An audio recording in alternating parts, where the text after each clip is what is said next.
Okay, great. Thank you, everyone. I'm going to turn my screen on, or I'm going to share my screen for the presentation. So just bear with me 1 second.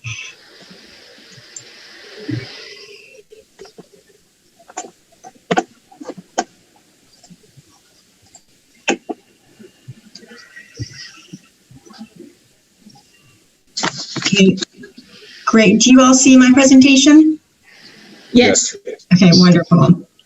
Well, good evening, Board of Commissioners. Thank you so much for having us here tonight. We're going to talk about Highway Independence Boulevard project.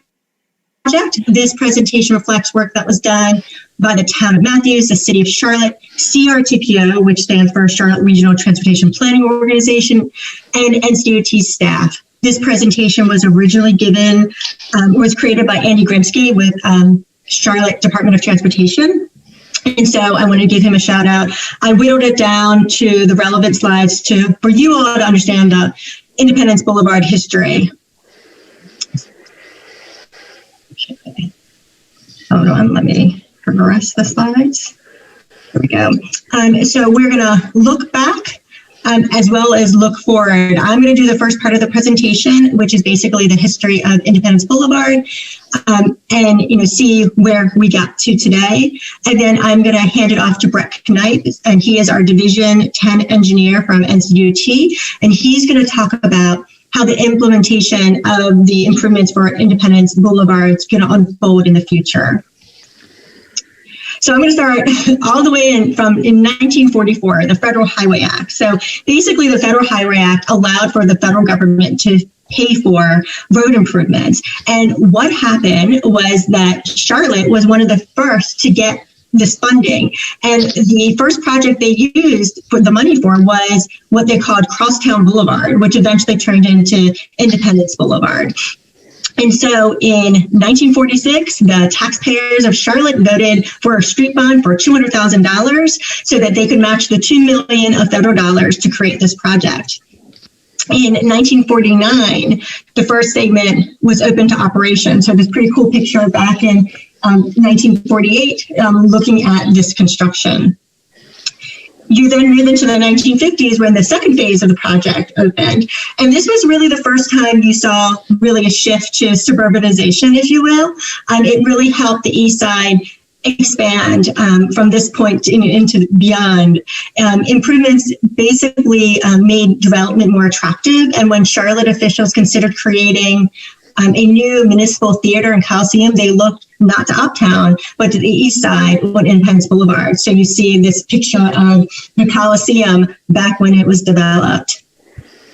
In the 1960s, you just saw the increase of traffic. Folks were, moving to Charlotte, population was increasing, and 25,000 vehicles a day were using Independence Boulevard. Eventually, they had on-street parking on sections of Independence Boulevard, and that was eliminated to create better capacity. It was becoming increasingly clear that Independence Boulevard would have to be expanded. And so in the 1960s, there's something called the Charlotte Master Highway Transportation Plan. And you can see on your screen that this red section, that's Independence Boulevard, is listed as an expressway. So they saw this vision 60 years ago of creating an expressway for Independence Boulevard. I'm skipping the 70s and going right to the 1980s when the conversion of the freeway started happening. And the first section of the road was basically from Belk Freeway to Wendover. And, look, the new infrastructure really changed the network in the area, and the traveling public definitely benefited from this. But there was some things that were unintended consequences, like the neighborhoods adjacent had to adapt. They lost their connectivity, and some of them even lost their property. The local government officials really wanted to understand in the future, if they were going to continue the expansion of the freeway, how strip commercial that was occurring on the boulevard was going to impact the development of the project, without it leading to enormous public expenditures. And that was really their primary concern, making sure it wasn't going to cost too much. And so they really tried a sort of a different tact. They developed the 1987 US 74 East special project plans. And you see in the red highlights, or the circles, I should say, are collector streets. So basically everything south of McAlpine Creek was really undeveloped at this point. And so they had this opportunity to develop a parallel network of streets that could really help in the ultimate development and reduction of costs for Highway 74. They wanted 74 to be an expressway. They knew commercial development was coming, and they didn't want the development to be then demolished because of the Highway 74 corridor. So they created this parallel route system. So to the town's credit and to the city of Charlotte's credit, the land use process really helped develop these corridors. So, back in the 90s, as well as, currently Jay Camp and the planning department helped implement this vision. So if you look on here is 74, this dark orange, and then in this lighter orange, you see the Northeast Parkway. And then you can see this section here. This is Bainbridge. The residents haven't moved in yet. These are some of the new apartments that are coming up. And this is a new section of the corridor. And then you see on the west side, you see this is Independence Point Parkway, and here is Target. And then up here by Sam Knoll, there's a section of roadway. Of course, you see missing pieces, both on the Matthew side and the Charlotte side. And that's where Brett Knight will talk about the missing links of these projects and how the new project that we're going to talk about tonight will connect all these pieces. So in the 2000s, we had an upgrade of Independence to Albemarle Road completed.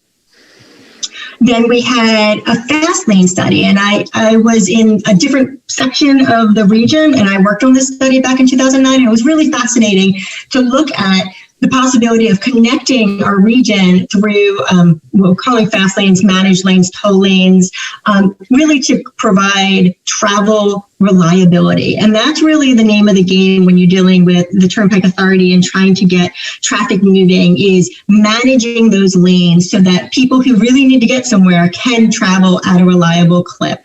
And so you see 74, US 74 is represented on this map, and it was shown that it was, it revealed great demand for managed lanes in this corridor.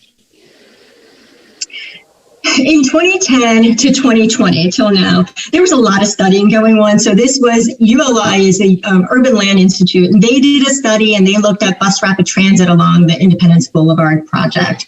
There was a section of the corridor that was completed from Albemarle Road to Wallace Lane, and that included some managed lanes. Then there was another study in 2014, a traffic and revenue study that looked at potentially one reversible express lane versus two. And then we had the 2016 Southeast Corridor Transit Study. And that basically just looked at the concerns and issues, opportunities along the corridor. 2019 was the last of the studies, and that was the Independence Pedestrian Safety Study. And this was a really critical study to look at all of the pedestrian movement through the corridor. NCDOT paid for this study. It was really important, and it really helped validate the bicycle and pedestrian accommodations that we need to make sure everyone's safe. All modes of transportation are safe along this corridor. In addition, U2509, which is the project STIP number. STIP is the State Transportation Improvement Program, and U25 for the first time appeared on the STIP in, I guess, 2015 maybe or so. And so that project number is where we are today. And basically we have this pretty large project, a pretty expensive project that needs to be completed. And Brett Knight is here with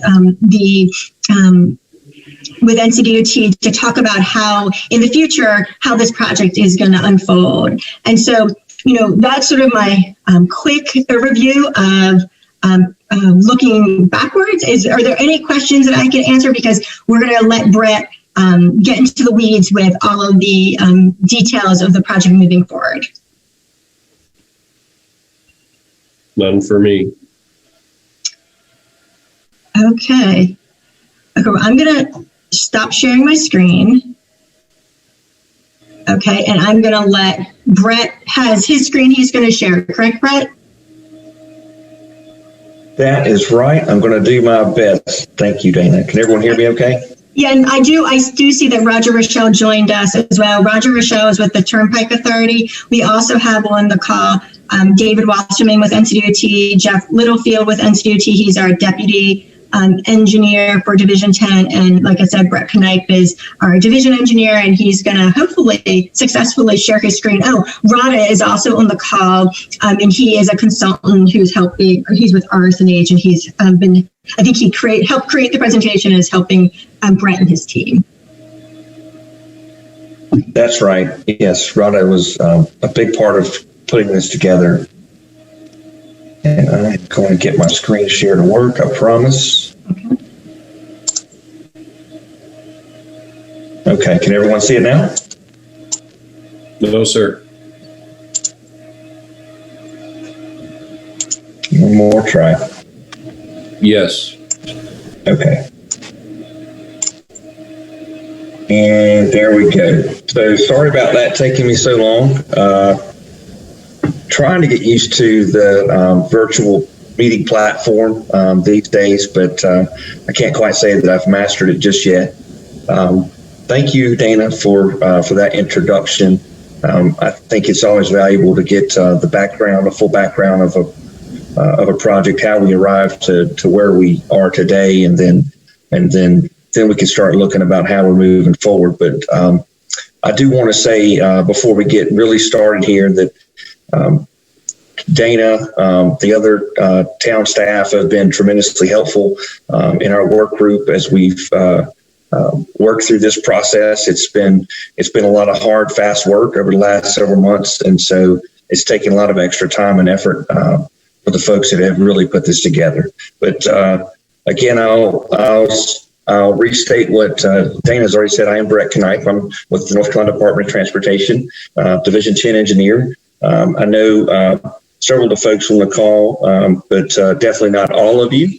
Look forward to the day when we can get back together in person and do a formal meeting. But also joining us again is Roger Rochelle. He's the North Carolina Turnpike Authority's chief engineer, and David Wasserman, who is North Carolina Department of Transportation Western Region STIP manager. That's the State Transportation Improvement Program. So David is the man behind the money. He's the guy that figures out how we're going to pay for all this stuff. So Jeff Littlefield, my deputy division engineer, again, is also on. With that, we'll try to get started. The agenda tonight, we are going to talk a little bit more about the background. Dana did an excellent job. We'll go into a little bit different direction with the background, not too deep though. Talk with you about this work group that was created when we recognized we had a fairly serious challenge on our hands, because we're talking about a very large project that became increasingly difficult to develop a funding plan for. And we had to start looking at things and taking certain priorities into consideration to think about how can we deliver this project, when can we deliver it, and over what time frame. We will go into detail on the proposed funding schedule, and there's probably going to be, it's a lot of information to take in. I'll do my best to walk you all through that and be glad to answer questions as we get there. And then we'll talk about what we're going to do from here, how we're going to make it this project moving a reality. So as Dana had mentioned, the US 74 Managed Lanes projects, it's two projects here we're talking about, which is U6103 and U2509. Those are just STIP project numbers. Some of you may be familiar with that type of nomenclature. You'll see that the Monroe Expressway, a tolled facility, is on this screen, and also the I-485 Express Lanes project, which is now under construction. And that this network of managed lanes is all part of the fast lane study that Dana had mentioned that was adopted through a local planning organization and embraced by the North Carolina Turnpike Authority, with us here at the division trying to help keep it moving forward. So both of your projects I just showed you are committed projects. They're What that means is they are committed in the state's transportation improvement plan. Our projects that are selected must go through a competitive process where they're compared against other projects, and how they rank and score determines their, generally speaking, determines the way that we could deliver those projects. Here, these projects are in the first 5 years of our STIP because they scored well enough, which means they're committed, which means they don't have to recompete again in the future with other projects. If they were in the second 5 years of this STIP, which is a 10-year period, by the way, I failed to mention that, the 2020 to 2029 STIPs, what we're talking about. If they had fell out into that last 5 years in the original prioritization process, they would have been uncommitted. As you can see, both the projects combined, the corridor improvement totals over $1 billion right now. And after the state went through the process of our most recent STIP evaluation to make our determination as to how much money we truly have, how much our projects are costing, we were limited. We realized there was only this $450 million number that was available for this 10-year period. In addition to that, we are confined by a corridor cap. That means we can only program a certain percentage of our overall statewide tier funds, which this is a statewide tier project. We can get in a little bit more about what that means later if there are questions about it. But so we couldn't program any more than that. And so these are the kind of the parameters that we had to work around as we got started. You can see a little bit of a cost breakdown here for the streets, the systems, the parallel streets, the interchanges, and which in general purpose lanes, you could see for were at one time estimated to cost a total of $636 million. We, of course, as project development process moves forward, estimates are refined, better understandings of the scope is generated. And through that process, we found ourselves nearing the $1.4 billion mark for all of these corridor improvements. And those are large numbers we're talking about, and it's hard to contend with that type of impact to a statewide budget for one corridor. So that's how we realized such a dramatic, cost increase over this period of time. What we've done is segmented the project. We're about to walk through all those segments and try to explain to you what they are and when they're happening. But we broke the project down into three general segment types. One, connectivity improvements, and then mainline and general purpose lane improvements, and then express lane additions. Okay, and so the connectivity improvements, we're talking about adding interchanges that take out and remove the signals on the corridor, and we're talking about the collector or connector streets, the parallel routes. All these, the mainline improvements, again, they're removing traffic signals and adding general purpose lanes, and back to the travel time reliability that Dana mentioned before. The express lanes would come in as a third project type.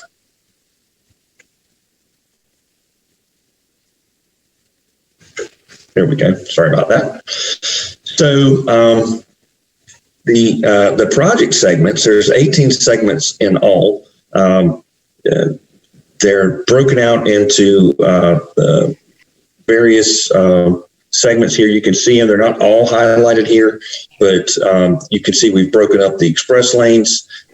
You can start to see that the nomenclature here: E1 for express lanes, M1 for mainline, M2 mainline, M3, and so on and so forth.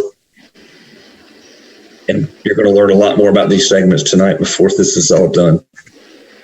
You can see connectivity segments here. Again, they're parallel routes and completing connections back up to the main line here, like in this segment.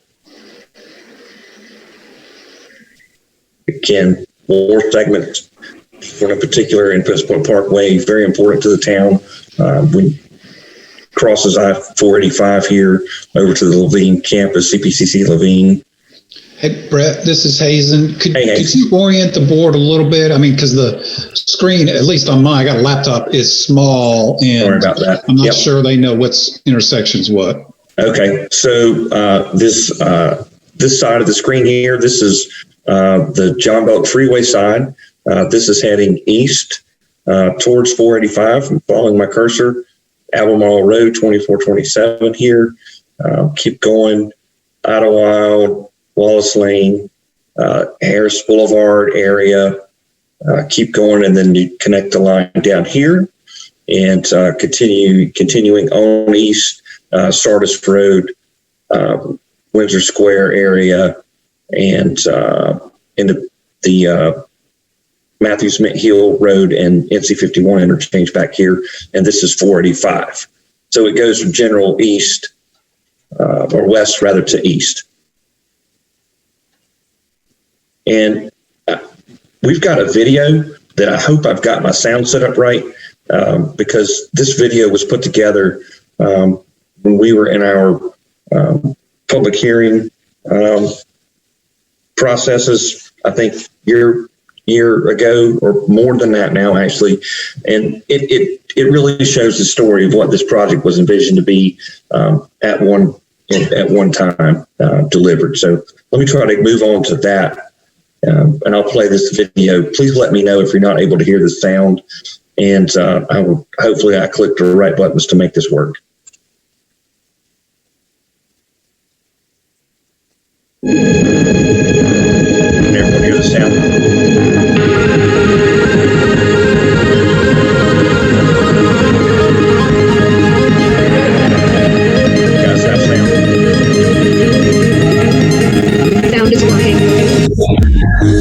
US 74 has always played an important role in the Charlotte region. It is a vital corridor not only for residents, but also for businesses and their customers. From daily commutes to regional truck travel and holiday beach trips, it serves numerous purposes and accommodates a variety of needs, both locally and regionally.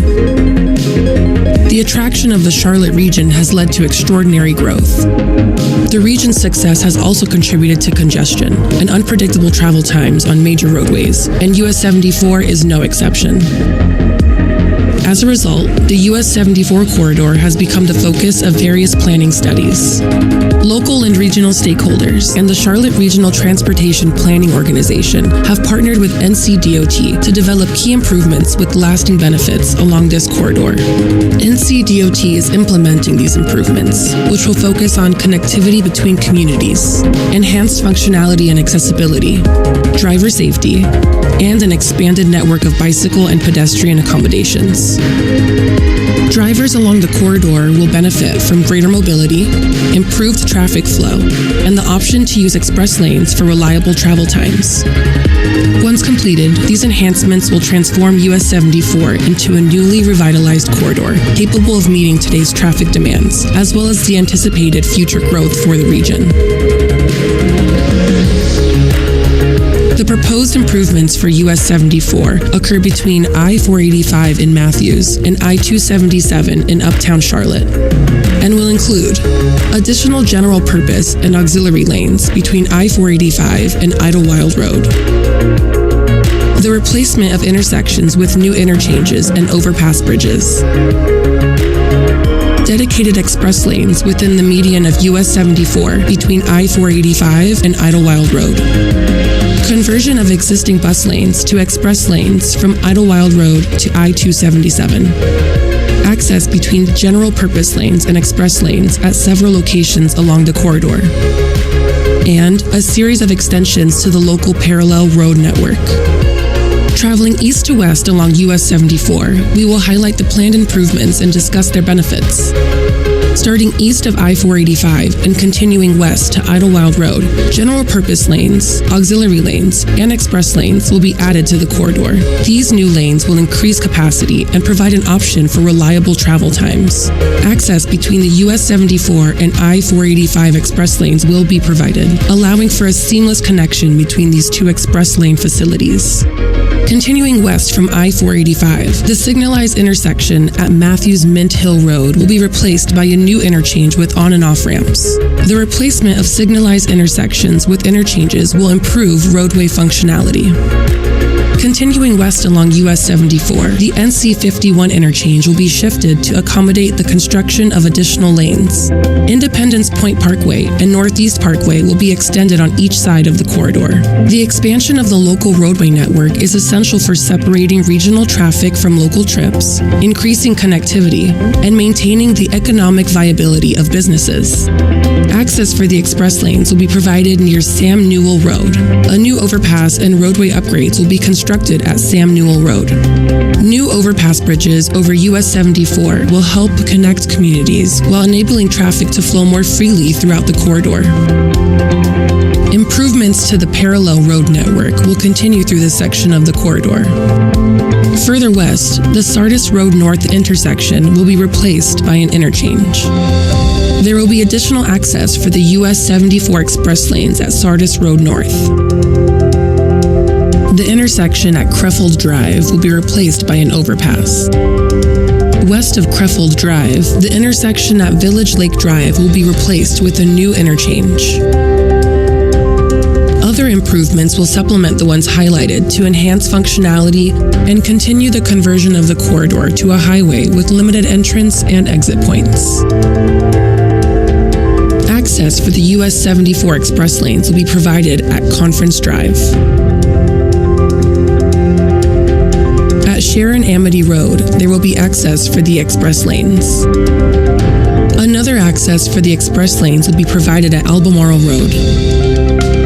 West of Albemarle Road, towards I-277, the existing bus lanes in the median of US 74 will be converted to one express lane in each direction.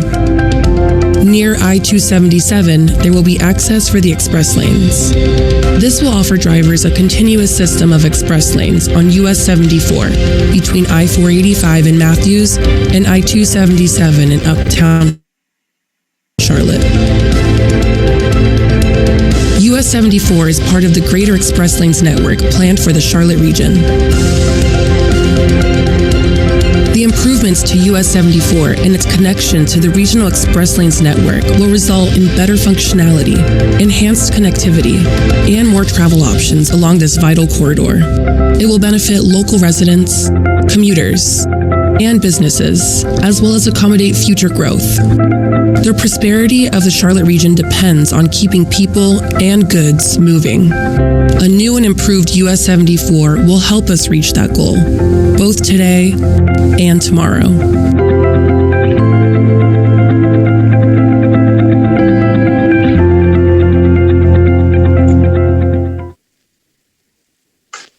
Okay.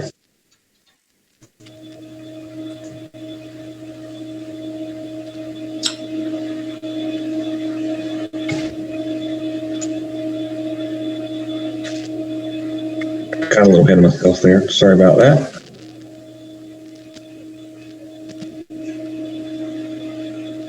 All right. I hope everyone enjoyed the video and got a better perspective of what this project is in a whole. We'll keep going now. Hopefully, you guys, if there's any building questions, we can catch those if you need to as we go. We'll definitely talk about it in the end, I'm sure. But as we get into more details, I can certainly understand where this could need to be more of an open dialogue, if you wish. Okay. So, I mentioned this work group that was formed. That work group had the task of figuring out how can we deliver this project when we know we don't have enough money to do it as it was originally conceived, because it was originally essentially two projects, the 2509 and the 6103. Each one of those could go independently of one another, but essentially, large amounts of work ongoing at one time. We've recognized we can't afford to do that.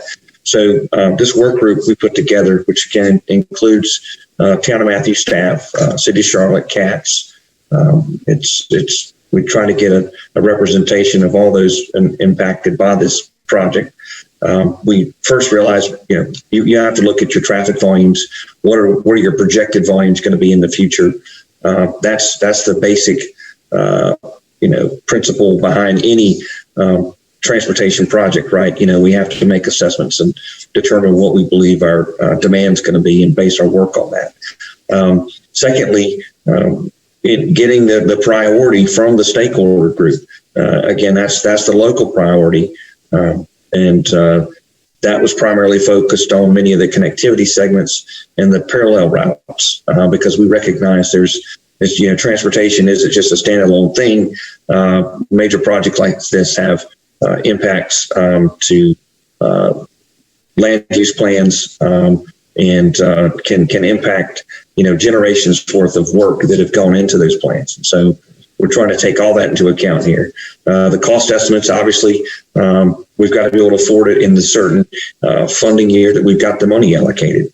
The segmentation I mentioned was primarily the first point we had to check was, are these segments constructible independently?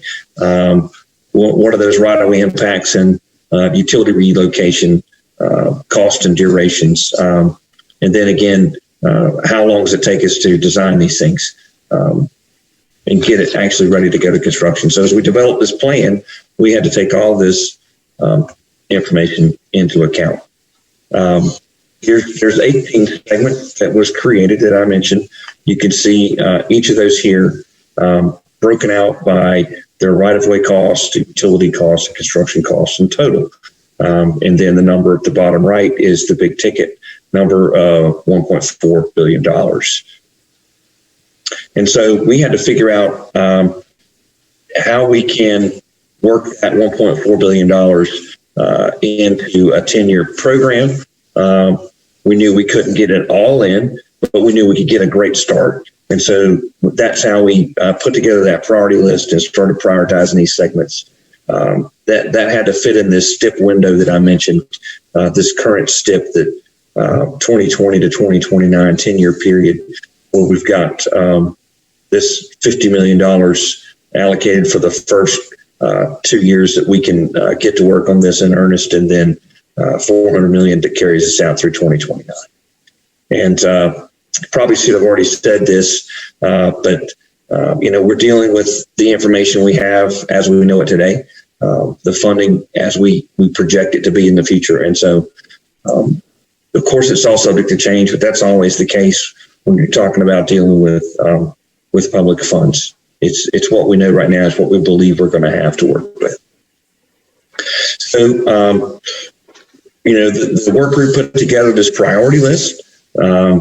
We believe we have a funding schedule that's workable. There could be refinements to this over time, particularly as you get into the latter years. You notice we're carrying this work all the way out until 2037. That is quite some time from now. I personally plan to be retired by then, and so I'm sure that the subsequent generations will continue to work on this plan, refine it, make it better if they can, right? So we recognize those things are going to happen. But from what we know right now, this is what we believe that each project phase will begin. This is a green phase, means right-of-way acquisition and utility relocation. And then the orange is when these projects are under construction. And you can see we can start some projects together. One of them might take a little less time so we can get to construction earlier, and so on and so forth. So here's where we're going to switch over to the proposed funding schedule in map form, and I'll try to walk everyone through what those improvements are. So I will have to stop sharing for a minute and then reshare to get my maps up.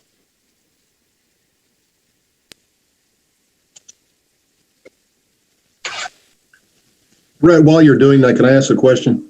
Yes. Do you know if the Irvins Creek pedestrian underpass on 74 is included in the cost estimates for the project? Mayor, I'm not 100% sure. I honestly think that it's not, because that's a pretty granular detail that we haven't gotten deep into just yet. I know it's been a point of conversation and it's been brought up, a good number of times. So it's something we're going to have to figure out as we move forward. Certainly something I've been asked a few times, and I thought I'd ask you. Definitely a good question. Okay. So, and we can revisit that, and there's going to be a lot more questions that come out of this project development process. We're going to have to figure that one out too. Certainly it would be a big cost to install that tunnel under US 74, as you might imagine. Okay, so we're going to break this out by year. We'll try to do my best. It gets pretty busy on the screen as we walk through this. So if I'm not being clear, if you have any questions, just let me know. So remember, I mentioned 2023 would be the start year for the work. Based on what we know right now, where we are with project development, it would take us that long to begin the right-of-way phase for any project section. So you can see here, these projects are showing up in green. That's right-of-way acquisition relocation for segments C1, C2, C10, and C13, which is the Northeast Parkway between Matthews Mint Hill Road, Matthews Mint Hill Road Interchange, Harris Boulevard and Margaret Wallace area, and then the Sharon Forest Drive Interchange. So we'll be working on right-of-way then. Brett, would you show them the years there at the top of the screen so everybody can see us marching through the years at the same time? Can you see those? 2020. So right now I've flipped to the 2025 at the top of the screen. You guys should see that. Do y'all see that here? So this is showing in 2025 that we've got many more projects in the right-of-way phase. We've got C8, Sam Newell Road Interchange, C11, Independence Point Parkway between Winter Square Drive and NC51, C6, Sardis Road Interchange, C5, Crefeld Drive. Going to move on into 2026, and we've got the first orange showing up on the screen. This is projects that are under construction. If you can see it at the top here, it gives you the color indicator that orange is under construction. So segment C10, Matthews Mint Hill Road Interchange, and then C13, Northeast Parkway between NC51 and Matthews Mint Hill Road is going to construction at that time. At the same time, we expect to start work on the first express lanes segment in right-of-way acquisition.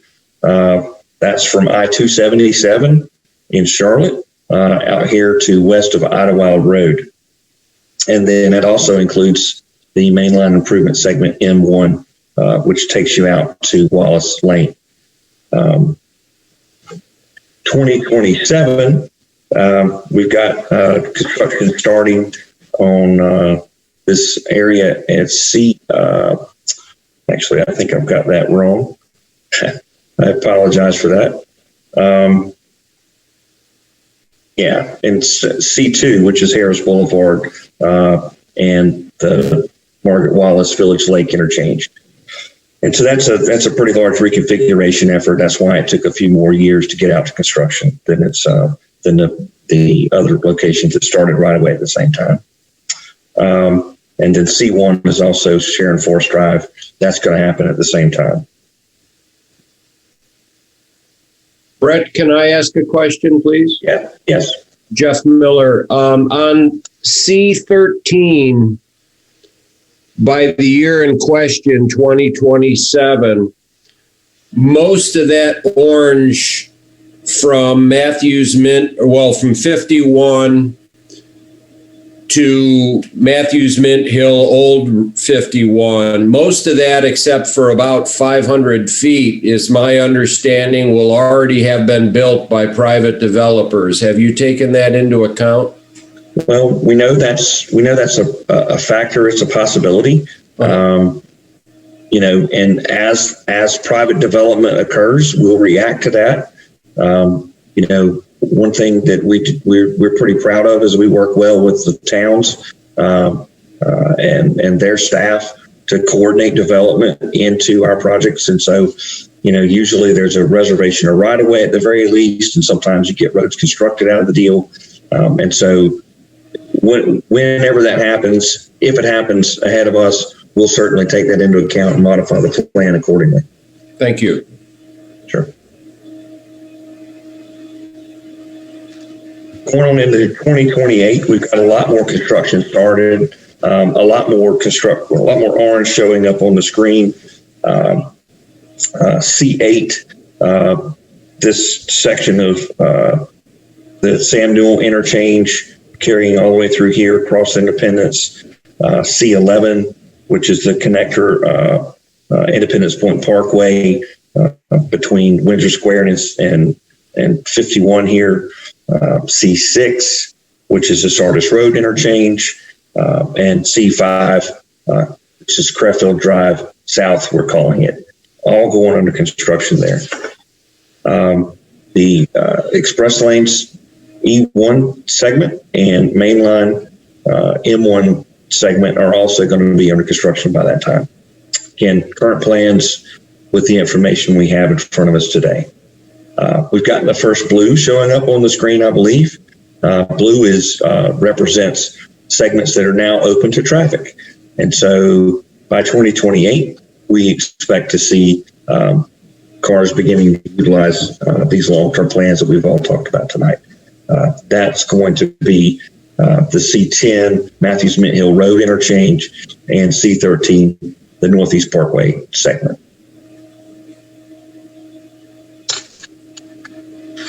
And so now we're out into the next decade in 2030. We're a long ways from now. We think this is where we're going to be, and we're going to keep working to that. You've got a couple more segments open to traffic. Section C8, Sam Newell Road interchange, C11. The Independence Point Parkway between Windsor Square and 51, C6, the Sardis Road interchange, C5, Crefeld Drive, Harris Boulevard area, and the Sharon Forest interchange. All very important improvements. They're going to start freeing up this corridor coming online around 2030. During that same time, we're going to be moving on right of way. On this segment here, C12, that's current plan, which is carrying Independence Point Parkway again from Matthews Mint Hill Road across I-485 and tying into the CPCC Levine campus.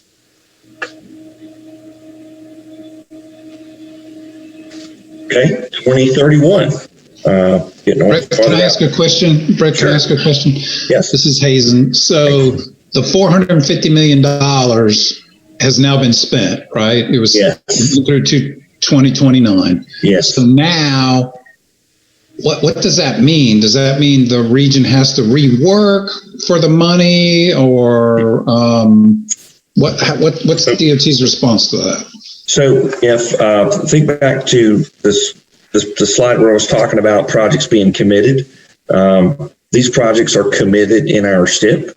And by our STI law, as it stands today, we're moving forward with these projects. It's it's carrying out past our current STIP year, but every 2 years in general, we revisit the STIP and rescore projects. These projects won't have to be rescored. They will remain in the STIP. It's just that we're now talking about how we're delivering these projects over time. So you're right, Hazen, we're beyond the current year's STIP window of 2029. And we're projecting, this is what we're basing this on the amount of funding that we believe we'll have at that time.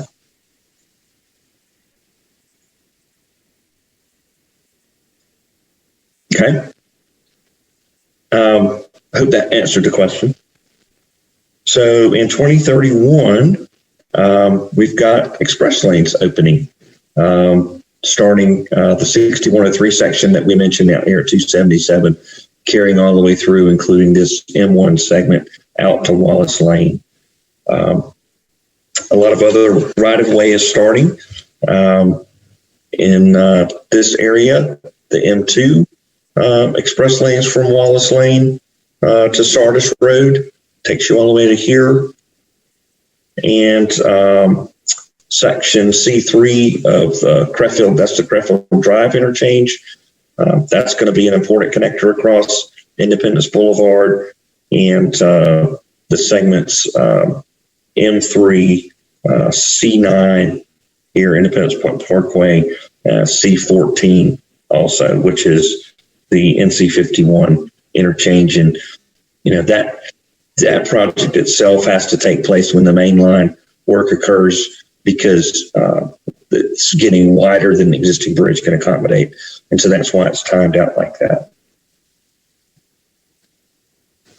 On to 2023, we've got this segment under construction that takes Independence Point Parkway across I-485, again from Matthews Mint Hill Road to CPC campus.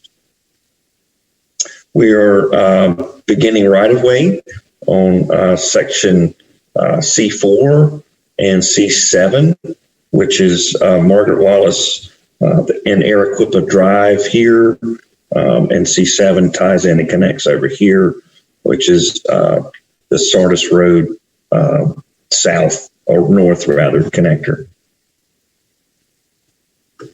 2034, we've got more mainline work under construction. M2, which is the main line from Wallace Lane out to Sardis Road down here, and C3, which is the Crefeld Drive interchange. Also, M3, this farther segment, carrying you all the way to 485 is under construction. The NC51 interchange, like I pointed out a little bit ago, those projects have to go concurrently, so it's happening at the same time. This segment of Independence Point Parkway, C9, which is connecting Sardis Road up to Sam Newell Road interchange, and C14, the 51. Again, I guess I repeated that one twice. Sorry about that. The interchange there at 51 under construction. And again, you know, I know this is a lot to take in at one time, and so if there's any specific questions, we're about to wrap up this segment here. We'll answer any questions we can. But we're out to 2035. We've got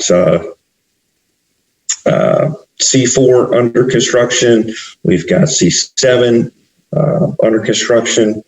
And we've got this C12 segment open to traffic.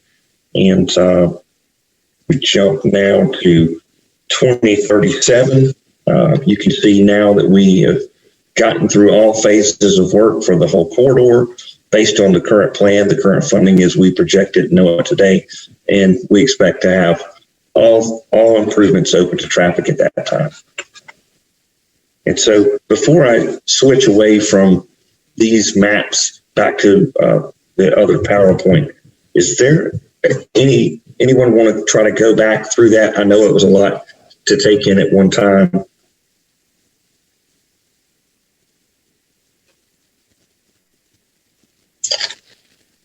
Okay. Thank you. Let me stop sharing for a minute. We'll go back.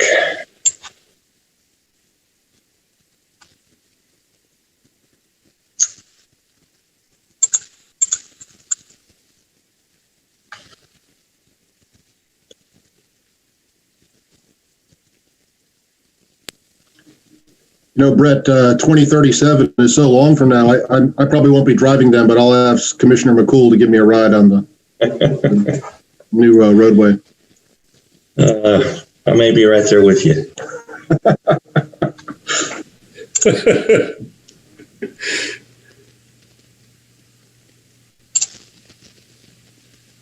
Wrong one. That's not the right one. That's the right one. Okay. So, next steps. We've done a lot of work. This process started last fall. We really weren't sure how we were going to handle this. A lot of hardworking folks put their heads together, came up with this plan, and we're ready to take it to the broader audience, which is why we're here tonight. We want to hear from you guys at the town, and we're hopeful that you like what you've seen. Certainly, we can answer questions, but what we're hoping to do is continue to march forward. We would like to take this to the technical coordinating committee with Charlotte, the CRTPO, the planning organization there in Charlotte, which you guys are a member of, here in March. We want to continue to refine. We'll use a work group meeting to refine any comments we get from these two meetings. Then we want to take it to the TCC and to the MPO for a concurrence vote. And if that occurs, then we would amend the STIP to include these project segments that we've outlined. We need to do that because sometime this year we need to be getting to work on our design efforts, getting towards right-of-way to meet the deadlines in 2023 that were outlined of our start date. And then as that's moving forward, the CRTPO has to conduct an air quality conformity exercise to take into account this new plan.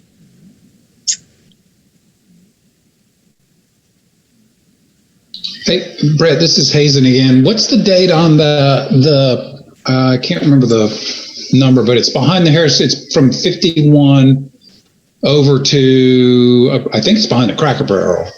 That segment, when's that supposed to be completed?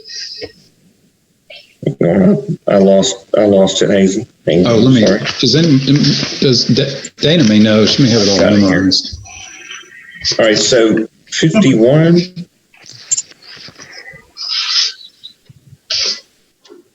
Give me the landmark again, Hazen. Yeah, from 51, I guess westward to behind Cracker Barrel. So you'd go through the Sam Newell, and it's on the south side or the west side. C09 he's referring to C09. Section 9. Wouldn't that be Bonefish? Oh, it would be Bonefish. That's right, Jeff. So how can we say? Don't we conclude it all the way to? For some reason, I thought we classified it all the way to Cracker Barrel. Maybe I'm wrong. So it's showing being completed. Would be at the end of the plan in 2037. Yeah, still showing construction. No. I think we're talking about two different things. 2037. Brett, it might be helpful to bring up the presentation again so we can all see it. You're not seeing that? I thought I had it. No, I didn't stop sharing.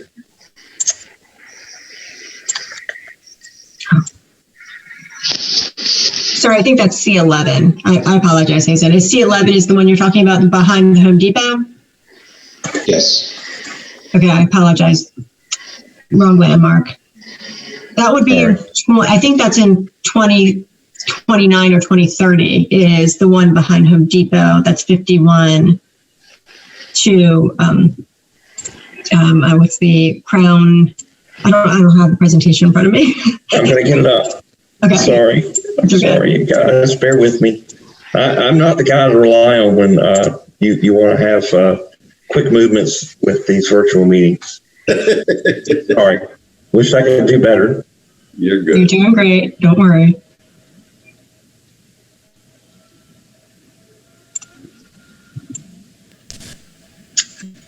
Okay, are you guys seeing it now?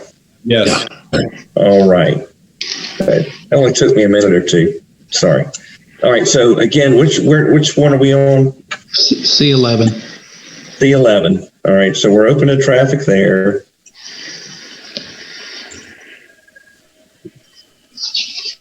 So from there. 2030. Okay, thanks, Bray.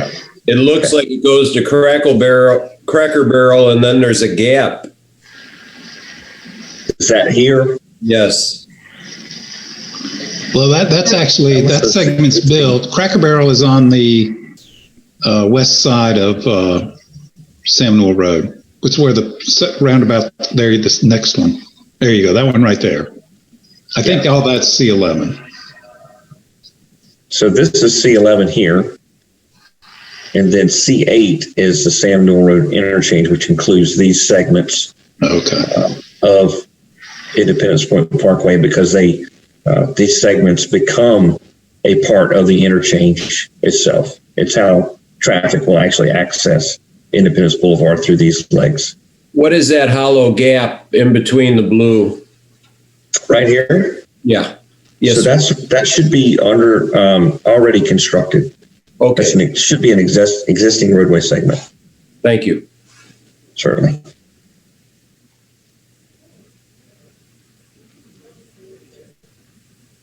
Any other questions? That concludes the presentation. There's I lost sound. Can everyone else hear? Yes. I can't hear anything. We got audio. Maybe we need a tech chat box him. Maybe. I can hear now. Okay. Good. I was just asking if there were any further questions. I've concluded the presentation, delivered all the information. I know it was a lot to take in. We can certainly continue the conversation as we move forward, but while we've got this audience tonight, and with the other folks that are on the line from the department, we'll be glad to take any questions you guys have right now. Fred, can you get us a definitive answer on the Irvins Creek? You said it's probably not included, but can you let us know for sure? We can. Appreciate that. Sure.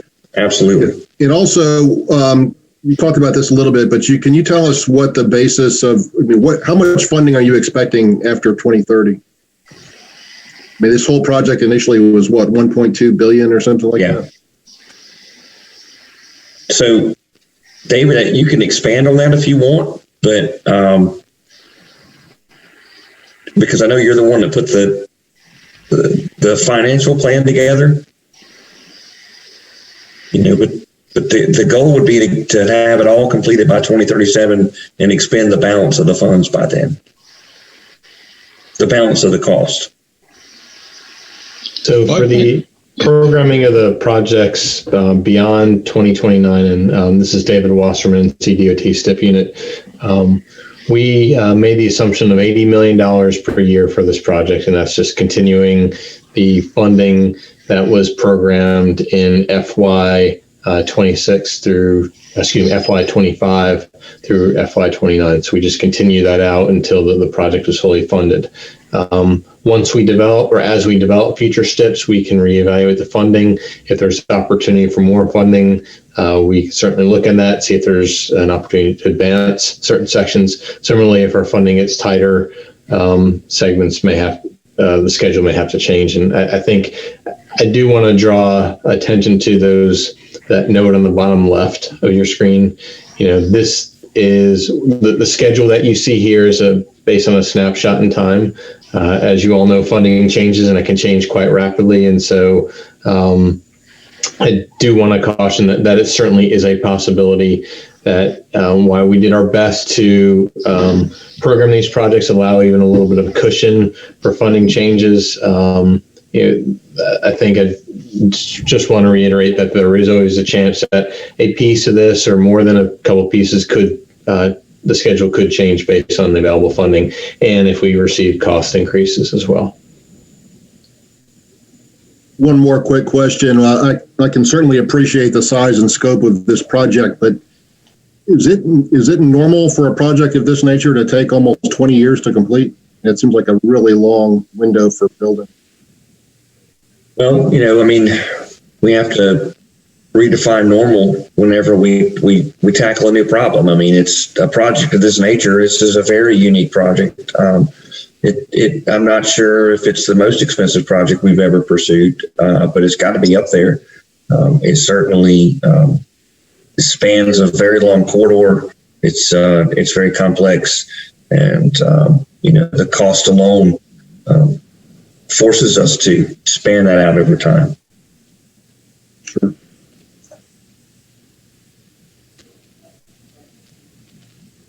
Mayor and Board, this is Hazen again. The thing I would say is that Dana and Susan, and probably CJ as well, worked very, very hard to try to pull this together, because it's basically $1 billion project, and they have $450 million pot committed right now. And my biggest concern was these parallel roads, because 74 in many ways is the Mississippi River that separates Matthews. We've worked really hard to keep our commercial areas vibrant, and we've watched what's happened up there closer to town on Independence Boulevard, closer to Charlotte. And DOT did listen. And of course, Dana is a great arguer. And so we do appreciate that. Brett, I would say one thing that does kind of concern me a little bit is this is $80 million in 2021 dollars, right? And we're showing $80 million in 29. And what do they call that? The present value of whatever. What's that really going to buy us in 2029? Is that going to buy us $40 million worth of work? Have y'all factored all that in? Is the contingencies going to make it all work? David could probably answer this more eloquently than I can, but I think we're thinking, we're using present day values in future years. I guess my hope would be that that everything else would move with that inflation. I would like to think it would. Maybe it won't. Maybe it can't. But David, is there a formula for that, or are we simply thinking that that looking at it in present day dollars is the option that we have for the time being? We do look at the STIP in present day dollars. And so, but I agree with you. I certainly hope, as we probably expect costs to increase in the future. But at the same time, we hope our revenues will increase as well. We do account for inflation in the STIP by reducing the amount of funding available. So inflation is factored into the development STIP. But again, in 2 years, the next time we update the STIP, I do expect some of these costs and revenues to change over time. Yeah, we do need to keep repeating that we thought it was very important not to let this project sit around idle while we try to figure all this out. So we really condensed the process and put this together quickly so we could keep that momentum going. The only way to do that would be to use cost projections that we have and use revenue projections that we can forecast. And the reality of that is, and always has been, that it can change, not just with this project, but with any project. So we have to plan a program with the best information that we have. One of our goals when we started out was that we wanted to be as right as we could be. We would rather come to you guys, our towns, our stakeholders, and say, deliver a plan and have that be the plan and have it work out. It's not our preference for something to change, because we want to deliver on what we tell you we're going to do. But again, it does come down to estimates and projections that can change over time. Is the video you showed tonight available on the website? So I thought it was really good. Is that on the website, guys? And the website itself, it's got to be updated too. That's actually a part of this process, is that there's information out there that we need to get corrected. But I'm not sure that link is in the website. If I can get a link, I can put it on our town's website for underneath the plan project. So I don't know if it's Rada or Brett. If you can email it to me, I can make that happen, at least for the town. I think that's very helpful in showing the scope of the project and what all's going to happen. It was done very well. Yes. Okay. Right. If I may add, this is Rab. Yes, that video is on the project website. And yes, Dana, I will get you a link for that. Can I ask a question? The exit ramp at 51 on the video, it said it was being reconfigured, but on this map, to me, it looks like what it looks like currently. So the bridge has to be widened out to accommodate the wider width of the main line improvements. And so it's generally performing the same, but again, it just has to be a longer bridge to span that distance. And I think we are modernizing and making some operational improvements with the way these ramps connect and up here at 51. Okay, thank you. Are there any other questions while we have so many folks from NCDOT here? No, sir. Can I say one parting word, Mayor? Sure. So I just want to thank Brett and his team for working so diligently with the stakeholders in the region. I just want to remind everyone that, we brought this to you all for information tonight.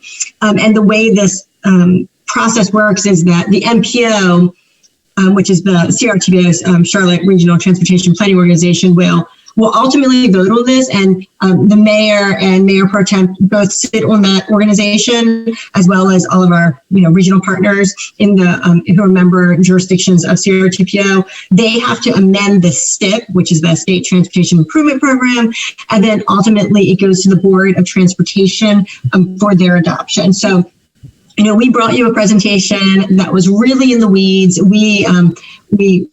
I'm glad you tolerated it. It's really detail oriented, and I thought you guys would want to know. It's such a massive project. It's so important to transportation and land use, and all the things I think you all hold dear. So if you have questions, I'm happy to answer them, or I can get you in touch with Brett and his team. But that's why we did this tonight, because we just wanted you all to have a heads up and understand what we're dealing with. We very much appreciate it. I think maybe a better word for Dana is our advocate instead of our arguer, but good job. And we do appreciate the cooperation from NCDOT. I wanted to share with so many NCDOT employees on the call tonight. I wanted to share that this past weekend, I drove over the South Trade Street Bridge, which was greatly delayed for a long time. But I was thinking to myself, and I said, I got to share this with Brett, because I said, it took a long time, but you did a really good job. That is a really high quality bridge, and it works so much better than what was there previously. And I said, I got to share that. I know that when you guys do deliver the project, it'll be top quality. So we're very appreciative of that, and for working with the towns and sharing as much information as you can with us. Much appreciated. Thank you. Thank you very much, Mayor. That was a difficult project. We have had several conversations with Dana and Hazen and others at the town about that, and it just had its own set of challenges, and sometimes we're faced with these things and have to react as we go. But we do want to remain a partner with the town, and continuing on the good work that everyone started here. So thank you for that. I'll pass that along to the project team that made that happen. Any other questions, comments? We again appreciate all the NCDOT folks, and Dana and Susan and CJ joining us tonight. And we're going to take a little break and get back together for a regular meeting at 7 o'clock. So thank you again. Thanks, everyone. Thank you.